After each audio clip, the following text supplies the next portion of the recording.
Hey everybody, it's Master Gallengeist here, bringing you my review for Thor issue 12, and this was a pretty great issue. I really liked what they did with Loki's character in this issue. It was pretty surprising what we got at the end, but I liked how it went through Loki's kind of journey of what we've seen so far, at least in Jason Aaron's run, and how it's affected Loki and what he's trying to do. So we start off and we see that he's monologuing about how he acquired magic, that he learned it from this person named Eldred in Odin's prison. Like, he had seen him there and he decided to feed him and make sure that he was careful enough not to make him too strong to let him escape. And as we're seeing that, he's also wondering why he's at this place, and we see the younger Viking Loki and all this carnage that he's done. And Loki's kind of the Loki that we are following is kind of confused, thinking that it's kind of hell at first, but we find out that this was back at a point where Loki was pissed off that his whole gamble with Erica the Red hadn't paid off with Thor, and so he started a war with the Dark Elves. And we see that because of this became the catalyst for creating Malekith. And the Loki that we're following is thunderstruck that he was the one that started the War of the Realms because he created Malekith. We see he's a corpse runner, and he's running these corpses and everything. And, of course, Loki's trying to stop everything, but he can't do anything. He can't affect anything. And he's pissed off at his younger self as well. He's like, well, hopefully you give Dad the squirts and everything. As Loki then gets teleported out, and we see his younger self giving encouraging words to Malekith as he's taking a dude off to be put in the fire, even though he's saying, I'm not dead yet. He's like, hey, this is the battlefield. You're either a fighter or you're dead. And you don't look like you're going to be fighting, and goes to throw him in. We then come to present day, and he is talking with Kid Loki, and he's trying to come to terms with what he's tried to do.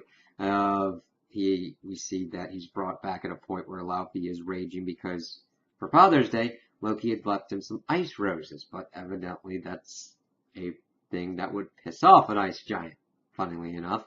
But he's talking with his kid self and trying to figure out why he's there and what he's trying to get through. And, of course, he's bringing up that he's always lying to himself and that he's here pretty much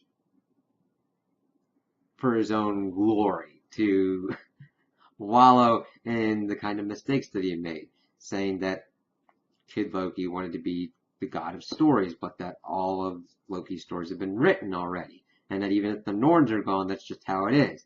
That there must always be a Thor, and Thor is the sword, and Loki's the sharpening stone. I was like, that actually kind of makes sense.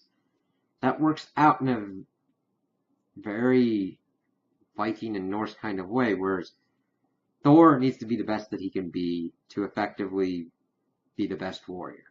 And who better to temper him than Loki by giving him all these trials and tribulations to strengthen him and understand his power and what he believes is right and all that. And it's a shitty role, but of course Loki plays that very well. And of course he's trying to come to terms with that of what he did with Lady Freya and stabbing her in the back. And Kid Loki is really not having any of that, saying like, yeah, you're kind of ripping off Dickens, but the thing is you're going to wallow in self-pity and everything. And then of course he's going, hey, you got one more part to kind of see. And we see that he's flung off into the future with Necro Loki, with the Necro sword killing Ego, and he's freaking out like, I shouldn't be alive to be able to do this. He's like, oh no, I brought you here because you're not the ultimate Loki. I am.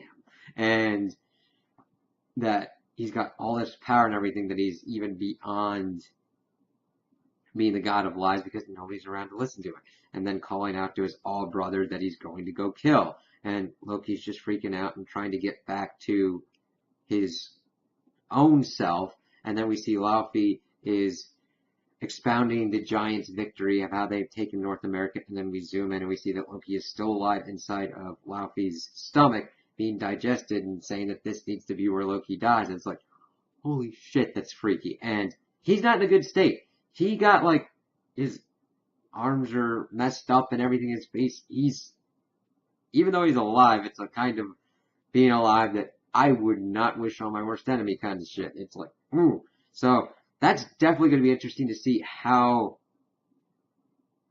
Loki deals with this, if he's going to try and make sure that he gets to a definitive end, which of course we know is not going to happen since we've seen that he's going to be getting his own series, or how he is going to come to terms with this and try and make this right and try and get out of this situation. So that's kind of cool, and I can't wait to see that happen. So those are my opinions on the issue. Tell me what you guys think in the comments below.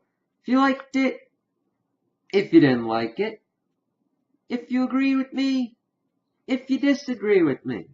Also like and subscribe, and I hope you have a good day.